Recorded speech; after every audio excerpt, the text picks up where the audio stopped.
Welcome to the Paradigm Shift on 4ZZZ 102.1, where we challenge the assumptions of our current society to resist oppression and investigate alternative ways of living, for a world based on justice, solidarity and sustainability.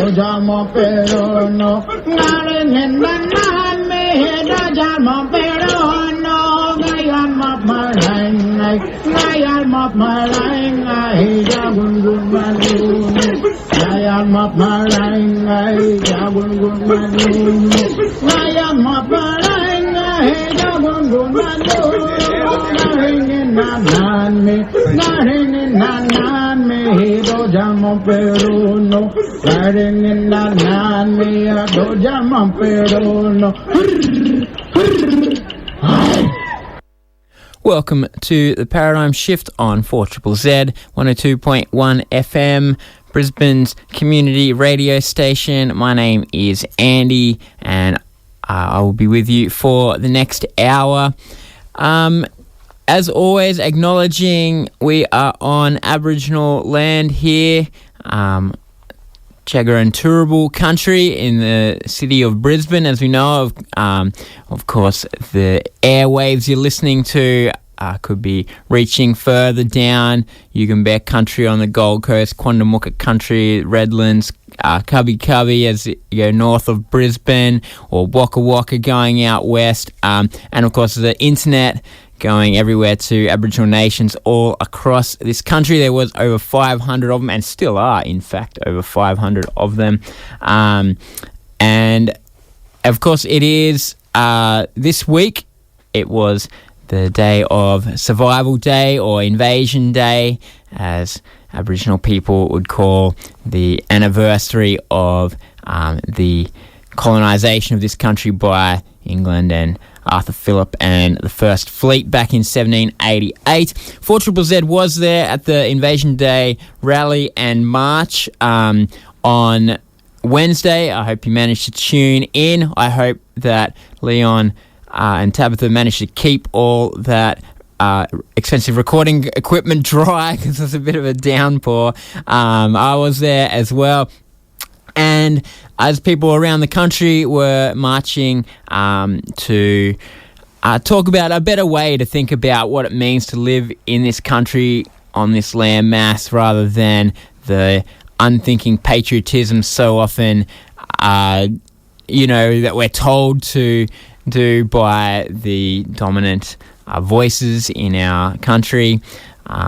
We want something that's more reflective, more inclusive, and more honouring the traditions that go back more than 230 years, 40, 60,000 plus years of people living on this land.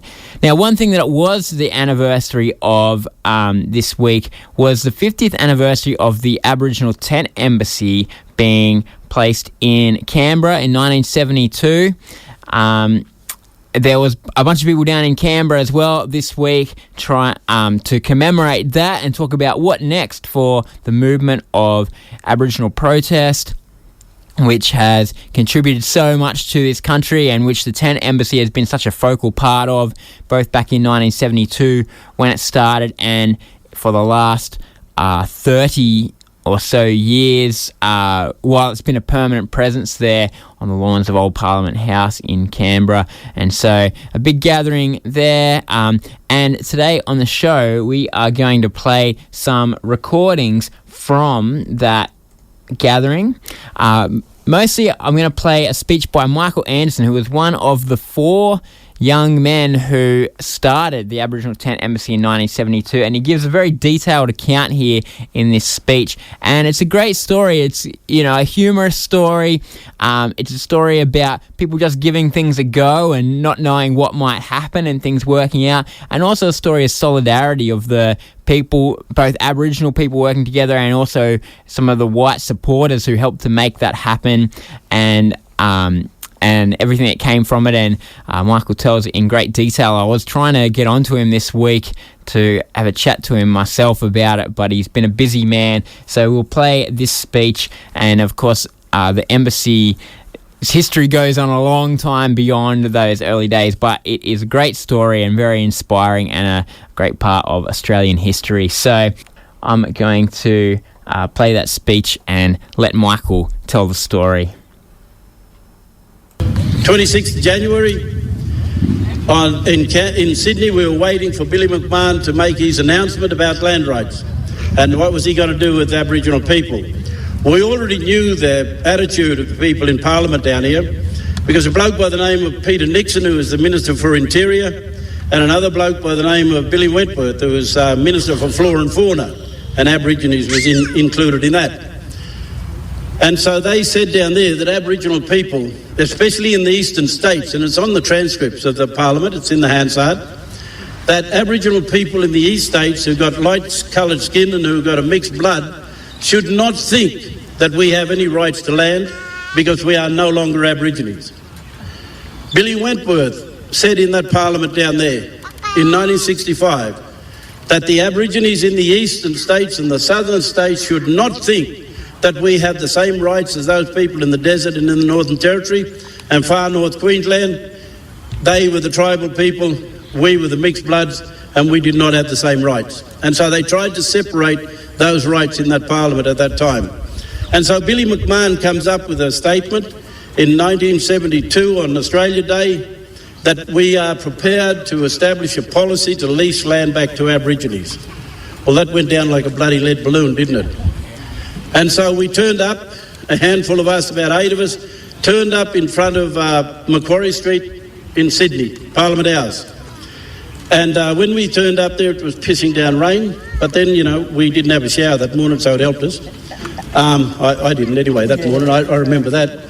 But anyway, we stood in front there, and then there was a motor car pulled up, and we were trying to think, you know, there's spies over there because there's a white lady sitting there looking at us. And a black fella jumped out, and his name was Kevin Gilbert. And he was the only author at that time who was publishing political poems and political writings about Aboriginal people. And so when we saw him, we were quite impressed, and, you know, we were excited by this because we now have a black writer who's a recognised writer to start maybe telling our story. Then we decided that, okay, well, Billy McMahon don't work here. He works in Canberra. And so we went back to a house that was owned by Norma Ingram and a bloke called Gary Williams, who was a Gumbanga man, and Norma Ingram, a Wiradjuri woman. And so we went back to that house, and there were 12 of us. And when we got back there was Paul Coe, Gary Foley, Isabel Coe, Norma Ingram, Gary Williams, Chicka Dixon, Nelda. Then there was young Jenny Munro, who'd just come out of high school, was there with her sister, I think it's Mary. And then there was myself, Tony Curry, and of course Bertie Williams was over at his girlfriend's place. And Bertie, by the way, was supposed to be reporting to Melbourne because he's out on bail, and he was supposed to have reporting rights in Melbourne. But I remember him coming to the Clifton Hotel and saying, if you blackfellas start making any moves and you want to do something, come and get me. I'm with you. So I remembered that. And so when we got there, we said, okay, Canberra's the place to go. And quite frankly, I make no apologies for saying this. There was no body put their hands up. We said, who's going to go to Canberra? And out of that group, Paul Coe was there, by the way, and Gary Foley. And so we looked around at each other, and nobody put their hands up. And I put my hand up, and I said, oh, well, I'll go. Right? And then Billy Craigie, because he's a brother Gomeroi man, he said, well, if he go, and I'm going with him. And so Tony Curry said he'll go too. And no one else put their hand up in that house. So we are here on this 50th day, on this 50th anniversary. And by the way, we did not put that embassy up on the 26th of January. Let's get that very clear. We put that Aboriginal embassy up at 1:45 on the 27th of January. That's when we put that embassy up. And it was night time, and then we were brought down here by a bloke called Nick Azad, who was the photographer and the editor of the Tribune, the communist magazine. And Nick, when we went, Kevin Gilbert took us over there because he knew these guys. And so we went to the Communist Party headquarters in Goulburn Street in Sydney, in the, what do they call it, the Labour House there? Yeah, the Labour House. Anyway, we went in there, and these guys said, we only got $70 cash. We said, well, as long as it paid the petrol, because Nick's volunteered. And all Nick said was, I'll drive you guys, because we had no motor cars, us blackfellas, not a reliable one anyway. Yeah, that would get us to Canberra. And so Nick Azad said, he saw an opportunity because he knew that history was going to be made. And so Nick Hazard said, I'll drive you guys down. And so we got the money, $70, but at least that filled the tank up, right? And then we came down, we drove. We left Sydney at about 9 o'clock at night, and we drove down here. One of the interesting things, some of the conversations that we had coming down, because, oh, by the way, I left out Bertie Williams there. I knew where Bertie was at Enmore. And so I said to Bertie, I said to the guys, I said, we go and get another brother. So we have to swell the ranks a little, you know. And so I went to Enmore and knocked on this door. And all Bertie, when he saw who it was, I said, we're going to Canberra, bro. He said, I'm with you. And, that day I was known as the housebreaker, the homebreaker. Yeah, because my brother walked out of that house on his girlfriend and he jumped in that car to come down here and set this up. And so when I hear people talking about how this thing happened, I must say it pisses me off, because that was a brother who knew what he was doing. And so when we got here, we went to another Communist Party house over at Lynham. We had no tents, we just came with the clothes we had on. And the old white fella there, he fed us and gave us feed. And on the way down, before we got there, the conversation that Nick Azad was having with us was, what are you going to do when you get here? And of course, we just looked at each other and said, something. Yeah. We had no plan. Truly, we had no plan. Not a plan in the world. We just coming to Canberra. Yeah. But we knew we had to confront that building down there. We knew that's where we wanted to be. And so anyway, Nick Azad said, the Indians in India, they have a good program. They pour petrol on themselves and burn themselves. Well, that went down like a fucking lead balloon, didn't it? You know, that wasn't going to work with blackfellas. Yeah. Anyway, and then he said, why don't you do a Gandhi? Sit on the steps of Parliament House and go hungry. Starve on a starvation diet. Yeah? Billy Craigie, with his smart-ass attitude, said, mate, we've been fucking hungry for a long time. So we don't have to go there. Anyway, so we sat and we said, well, we'll work something out. And we were sitting at the house, and the old man said, well, you guys got to really come up with something, impressive, that's going to impress people. And the media will take notice, because you might only be there for 15 minutes after the police raid you. Yeah. We said, well, we have to do something. And Tony Curry, sitting on the throne down the hall, right? And he was sitting on the house throne with the door open. And then all of a sudden, we heard this voice from down the corridor coming out and said, this is the home of the embassies. And so the name Embassy came from a shithouse at Lynham, from a man called Tony Curry. And it stuck. That stuck. And so we had nothing, we had no tents, we had nothing. And the old bloke said to us, he said, well, mate, it's pissing down rain out there. I got nothing I can give you. So what that old man did was he went out to his garage. He said, I just bought a brand new mattress, double bed. So we went out to the garage to see what we could get, to cover ourselves over. And the only thing we could find was a beach umbrella, right? And I always thought it was brown and dark brown. When I looked at the pictures, it's fucking blue. So I got that all wrong. Yeah, that's one I got wrong. Yeah. But when we got, then we got the plastic, so we thought we'd have something to sit on. that would stop us from getting wet. And then he had about half a dozen Hessian bags. So we thought, well, we got no blankets, so we'll cover ourselves over with these Hessian bags. And then we raided his cupboard in his office for some manila folders and some cardboard, and we made up some signs. And, we had no wire either. And so I said, so we wrote the Aboriginal Embassy on it. I wrote Aboriginal Embassy on his manila folder.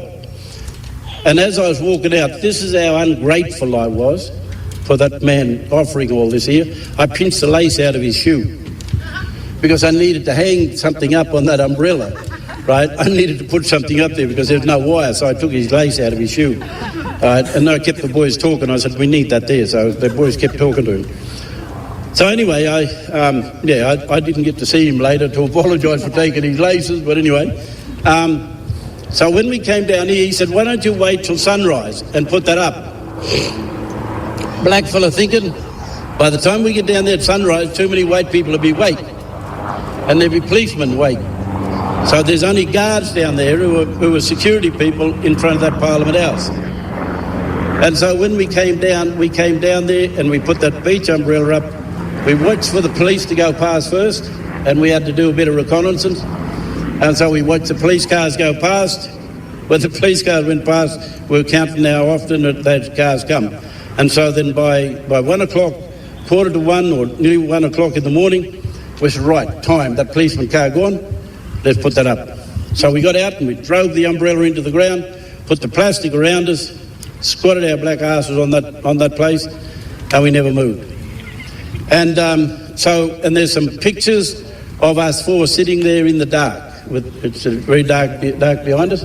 There it is. There, look, that was taken with a flash, and that was 1 o'clock, about 1:30 after we put that beach umbrella up. Yeah, and so when we sat there, a couple of us fell asleep, covering ourselves over and had a bit of sleep, so we had to keep someone up. And anyway, when we next morning, just on sunrise, just after the sun came up, there's a wonderful picture of the police commissioner for the ACT police.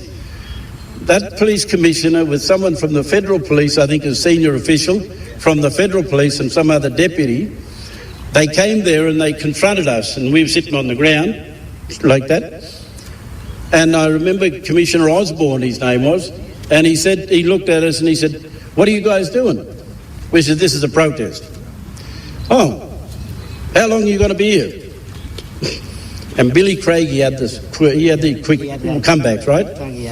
Billy looked up at him like that and he said, until we get land rights. And Commissioner Osborne said, that might be a long time. He said, we'll be a long time then. Yeah. And so here we are, 50 years on, and we're still arguing and saying that native title is not land rights. Now, the other thing about that embassy, and what the public don't realise is when we set that up and we got there, we had this media frenzy that came there, and one of the beauties of it was that we had not realised that the international press had also come. And so when that international press came there and started talking to us, all of a sudden we're in other countries. People are looking at us from other countries. And we've never had that sort of publicity ever since the colonisation of this country.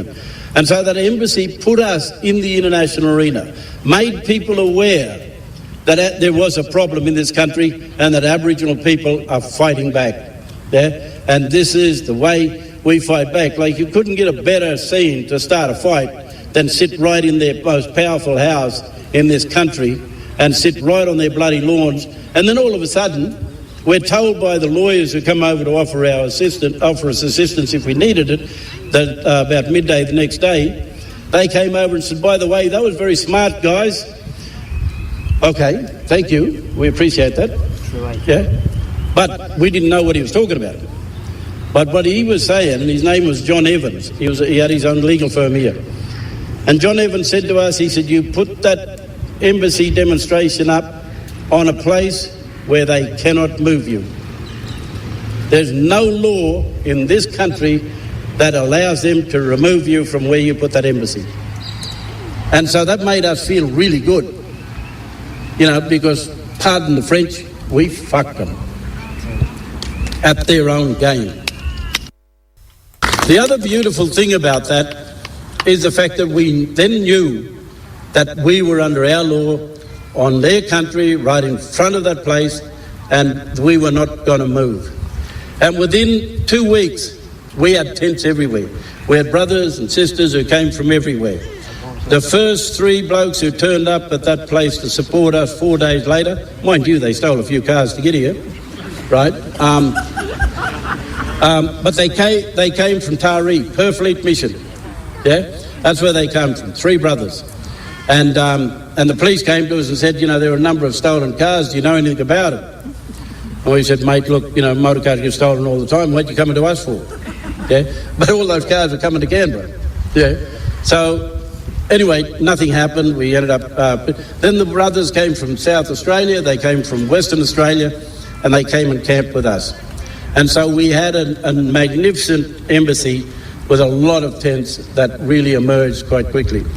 And by the way, we did not have a tent. We had a beach umbrella. And the next morning at about, I think it was about 9 o'clock. Yeah, it was about 9 o'clock. There were 2 women came there with 2 tents. And then all of a sudden I realised that these women were from the Quakers. And not only did they bring the tents, but they bought breakfast for us as well, which was magnificent. Yeah. And the firewood. That's right. They bought the firewood as well. And so there are a lot of people, like a lot of our brothers and sisters back in Sydney, we were moving in a direction where and Brisbane and Victoria, we were all moving in one direction. No matter whether you went to Brisbane or whether you went to Melbourne or whether you were in Sydney or whether you went to Adelaide, we were after the same thing and we were fighting for the same thing. And the unity that we had back then was extraordinary. It was an extraordinary, powerful movement. And I must say this to you, that when that embassy was put up, it united our people right across this country. It gave them the power to fight, the will to fight, and we were not going to take a backward step. After we put that up and the mob was gathering, we had a caucus. We established a Black Power caucus, and that caucus consisted of Gary Williams, Gary Foley, Chicka Dixon, myself, Billy Craigie, and Kevin Gilbert. No, Kevin wasn't there then. No, he didn't come down. And that essentially was the caucus. And that caucus, we used to meet here once a week. They'd come up from Sydney and we'd talk about what it is that we're doing.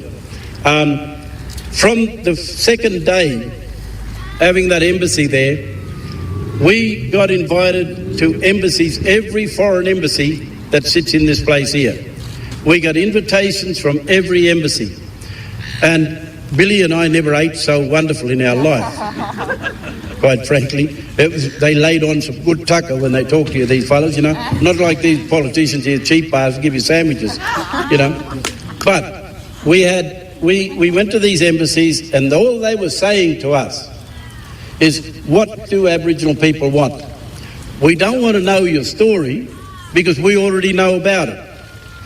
We want you to tell us what you want and how we may be able to help you. And you know, to this day, 50 years on, we have not come together to put a plan in place to say how we want this to work and what we want. And part of that problem is simply because we are many nations, many languages, and we all have different priorities, and we got to respect that. And the Australian government and their advisors are making wrong calls because you can't create one shoe fits all blackfellas in this country. And so what we're doing is we're trying to ask the government respect the fact that we are different. And when we come together, we will come together in our time when we choose, and we'll make those plans.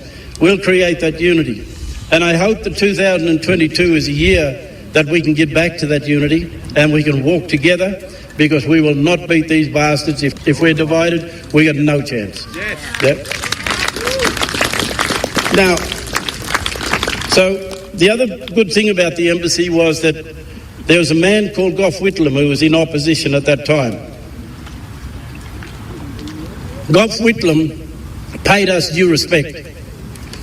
What that man did was he walked out of Parliament House and he came and sat on that lawn with us on the embassy, and he talked with us there. Then we organised for the caucus to meet with Whitlam and his head honchos, right? And they came. Now that embassy, if you have a look at that picture, there's a picture of a blue tent. Now that blue tent is a two-man tent. But that was the embassy, and we went into confidential discussions inside that blue tent. Now, if any of you ever saw or stood next to Gough Whitlam, had the opportunity, this man was a giant, right? Not only that, he was smaller than the Minister for Aboriginal Affairs, who became first Minister for Aboriginal Affairs, Gordon Bryant. And Gordon Bryant was a massive man. And mind you, old Lionel Murphy wasn't small either. But there was Paul Coe, Gary Foley, Chicka Dixon, myself and Gary Williams. How we did it, I got no bloody idea, but we sat in that tent, in that blue tent. There is a picture of us walking out of the tent with Gough Whitlam and Paul behind him, and I'm on the side behind Paul, walking out of that tent. What we discussed in that tent was this: we want you to make land rights possible. Where if you get in October and become the Prime Minister of Australia, we want you to give us land rights. We also want you to make it possible for us to become self-determining, right? And we don't want to go under self-management, we want to go under a self-determination banner. Now, from that day onwards, having had those discussions, one of the wonderful things was that he kept coming over there talking to us about how do we put this into place, how do we make this happen. And so when he got to power, the first thing he said to us was, later in October, because I met him later on down here, the first thing he said to us was this: I can't give you land rights in the states because the state jurisdiction has got nothing to do with the Commonwealth. He said, but we can commence the dialogue. And then he said, but I can give you land rights in the ACT, I can give you land rights in the Northern Territory. And so he focused on creating the Land Rights Act in the Northern Territory, and so he commenced that process to give land rights. He also turned the Office of Aboriginal Affairs into a Department of Aboriginal Affairs. But, you know, one of the things that we were so excited about, we forgot to watch what he was doing, right? And so what they did, how they staffed that Department of Aboriginal Affairs, was that they closed down the administration of Papua New Guinea, because Papua New Guinea was under Australian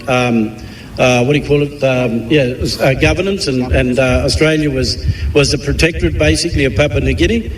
And so they closed down that arrangement over Papua New Guinea, and Australia gave them independence. Gough Whitlam gave them their independence. And so they set up their own parliament and took total control.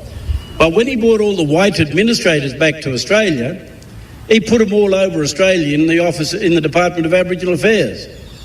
And then we realised, hang on a minute, you're bringing people back here who knew how to control natives on a foreign soil. And so you're bringing them back in here to control us. Very clever, very clever.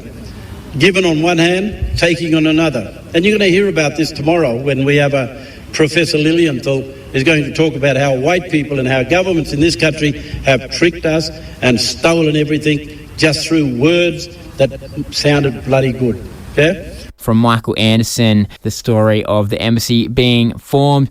And that was a speech that Michael gave 2 days ago down in Canberra.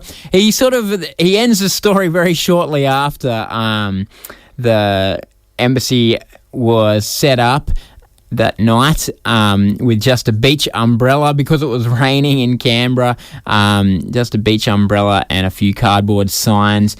But it did last a few months. It was in July eventually when the government passed a special bill to remove the embassy, and there was several evictions of the embassy and a lot of people arrested coming to defend the embassy, but it was successfully removed in the end and remained just a sort of historical thing until 20 years later, I think roughly on the anniversary of the original one, a 20-year anniversary, where Isabel Coe, who was the wife of Paul Coe, who had originally started the embassy, and sister of Jenny Munro, who had also been around at the time. She restarted it in the early 90s, and they set it up this time permanently, and they built a couple of little humpies there, and eventually somebody very clever managed to apply to the United Nations to have the embassy registered as a heritage site, and it was, and so now the embassy can't be removed. And Isabel stayed there as the kind of matriarch figure of the tent embassy for a long, long time through the 2000s, until she got too ill to do it, and she did pass away a few years ago, and other people have filled that role. I was hoping to get a few different people from the different eras of the embassy to chat about it, but it was a mission this week trying to get onto these people. A lot of them are quite busy and have been down in Canberra. But through the 90s and 2000s, it was again a focal point for Aboriginal protest, and there's all kinds of great stories, like the time Kevin Buzzacott reclaimed the kangaroo and emu off the roof of Parliament House, the coat of arms there, these huge... I guess they were brass or something, sculptures of kangaroo and emu, and took them saying, you've got no right, you come and destroy this country and then show these emblems off, you've got no right to. And he took them, and so stories like that I know of great protests. And I was lucky enough to be at the embassy 10 years ago for the 40th anniversary, and it was really brilliant there to see the different people sharing the stories and the effect that it had on Aboriginal protest in this country. And even 10 years ago, after this gathering, people went away and formed embassies in other nations, Aboriginal nations, other cities, including in Brisbane. Some of our listeners might remember there was a tent embassy in Musgrave Park set up in 2012 in response to that anniversary. And so that history is a living thing, you know. These things happen in the past, but their ripples live on, and so it's really useful to know this kind of history. And the history of Aboriginal protest in this country is inspiring and helpful, not just for Aboriginal people, but for all of us in a tradition of taking action to try to make the world better, make the world a bit more fair. We can learn from some of these great protest movements, like the Tent Embassy, like other ones in the 70s, like the Wayfield Walk-Off, of course, which began in the 60s but culminated in 1975 with Gough Whitlam, who Michael Anderson mentioned there, giving land rights to Gurindji people. There was also in Western Australia in the 70s, Nunkambar people protesting against oil drilling in the Kimberley on their land. And, well, couldn't we have done with listening to some of those protests against fossil fuel companies back then? We might be in a bit of a better position now. But, there was some kind of sit-down blockade actions done in Nunkambar, which, of course, became such a part of Australian protest and Australian environmental protest. And so this history is really powerful in for all of us to uncover a way of making the world better. And of course, for Aboriginal people, the struggles continue, and Aboriginal protest movements are still going strong all over the place. And so I encourage you to do what you can to act in solidarity with them, and get along to events and pitch in with some money if you can, or with some on-the-ground support if you can, because that's how we will make a better country. Is not the decisions of governments and those who hold disproportionate influence in governments. It's ordinary people getting together, helping each other out in practical ways, like the communists and Quakers did with the Tent Embassy back then, with giving resources, and working creatively to work out what kind of tactics can we use, what kind of things will get attention, will tell this story, will inspire others to act. And that's why the story of the Tent Embassy is really powerful and inspiring, because it's amazing. Just 4 people without an idea of what to do, but a knowledge we should do something, and you never know what it leads to. So that's about it for the paradigm shift for another week. But it's so important for all Australians, and I guess the history wars, as it's called, is so often talked about the settlement of this country and covering up the massacres of things in this country. And that was a battle fought through the 90s, I guess, and still going on in some ways today, this of how we're going to tell the history of this country and the stories that formed it. Are we going to whitewash the unpleasant stories? Are we going to shut out the people who don't fit the mold of the successful, the high-profile people? And people have been that's another, fighting for how we tell the stories of our past is another tangent of activism, another way that we can change the future. And so on a week where we're told to remember these events of 1788, when convicts were chucked in a boat and transported across the world against their will and then dumped on another continent, and then managed to make an amazing country out of it with an amazing history. And we shouldn't deny that there's actually lots of great things about Australian history, but also let's tell us a history that benefits all of us in this country, and that is going to help us to make a better future. See you next week.